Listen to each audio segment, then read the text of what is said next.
آپ صلی اللہ علیہ وآلہ وسلم راستے میں جا رہے تھے کہ ایک بدو نے آپ صلی اللہ علیہ وسلم کو روکا اور کہنے لگا کہ اے محمد صلی اللہ علیہ وسلم، آپ کہتے ہیں کہ میں اللہ کا رسول ہوں؟ تو آپ نے فرمایا ہاں میں اللہ کا رسول ہوں۔ تو وہ کہنے لگا کہ اگر یہ گو، اس کے پاس ایک گو تھی، گو چھپکلی کی طرح ایک جانور ہوتا ہے، چھپکلی سے کئی گنا وہ بڑا ہوتا ہے، تو عرب زمانہ جہالت میں گو کو مار کے اس کا گوشت کھایا کرتے تھے۔ تو اس کے پاس ایک مردہ گو تھی، تو وہ کہنے لگا کہ اگر یہ گو اس بات کی گواہی دے کہ اللہ ہی ہمارا رب ہے اور محمد صلی اللہ علیہ وسلم اللہ کے رسول ہیں تو میں ایمان لے آؤں گا۔ آپ صلی اللہ علیہ وسلم نے اس کی بات سنی اور آپ نے اس گو کی طرف دیکھا تو اللہ تعالیٰ نے اس گو کو زندہ کیا، پھر اس کو بولنے کی طاقت دی۔ تو آپ صلی اللہ علیہ وسلم نے پوچھا کہ تیرا رب کون ہے؟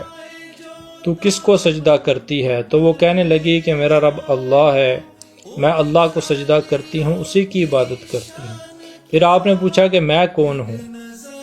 تو وہ کہنے لگی کہ آپ اللہ کے رسول ہیں اور آپ نبیوں میں آخری نبی ہیں۔ تو یہ سنتے ہی وہ بدو ایمان لے آیا، مسلمان ہو گیا۔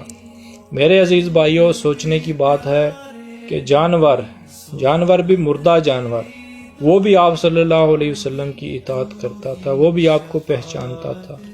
اسی طرح ایک دفعہ آپ صلی اللہ علیہ وسلم ایک یہودی کے باغ میں گئے، تو جیسے ہی آپ باغ میں داخل ہوئے تو یہودی کی اونٹنی آپ کو دیکھتے ہی بلبلانے لگ گئی۔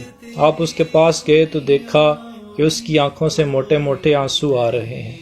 تو اس نے آپ صلی اللہ علیہ وسلم سے شکایت کی کہ یہ مجھ پر وزن بوجھ بہت زیادہ ڈالتا ہے لیکن مجھے چارہ کم دیتا ہے۔ پھر آپ نے اس یہودی سے کہا کہ یہ بھی ایک اللہ کی مخلوق ہے تو اس کے ساتھ اچھا برتاؤ کیا کر۔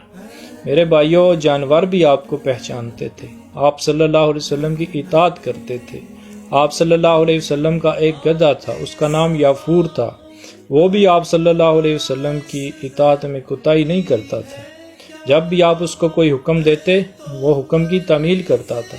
ایک دفعہ آپ صلی اللہ علیہ وسلم نے اس کو حکم دیا کہ جاؤ ابو بکر رضی اللہ عنہ کو بلا کر لاؤ۔ وہ دوڑتا ہوا گیا اور جا کے حضرت ابو بکر کے گھر کے دروازے کو ٹکر ماری اور حضرت ابو بکر کو بلا کر آپ کے پاس لے آیا۔ تو سوچنے کی بات ہے کہ ایک گدھا بھی آپ صلی اللہ علیہ وسلم کو پہچانتا تھا، آپ کے حکم کو مانتا تھا اور آپ کی اطاعت کرتا تھا، آپ کی فرما برداری کرتا تھا۔ تو میرے عزیز بھائیو دوستو، آج ہم کتنی اطاعت کرتے ہیں آپ کی، آپ صلی اللہ علیہ وسلم کی کتنی فرما برداری کرتے ہیں، ہمیں یہ سوچنا چاہیے۔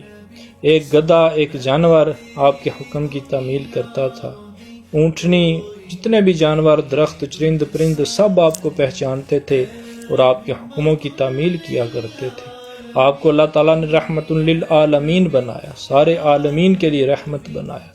تو ہم تو اشرف المخلوقات ہیں، پھر افضل امتوں میں سے ہیں، ہم سب سے افضل امتی ہیں، تو ہمیں چاہیے کہ ہم آپ صلی اللہ علیہ وسلم کی اطاعت کریں۔ تو اس پر ضرور اس پر سوچیں اور آپ صلی اللہ علیہ وسلم کی اطاعت کریں۔ آپ صلی اللہ علیہ وسلم کی اطاعت میں ہی ہماری کامیابی ہے، دنیا و آخرت کی ہماری کامیابی جو ہے وہ اللہ کے رسول کی اطاعت میں ہے۔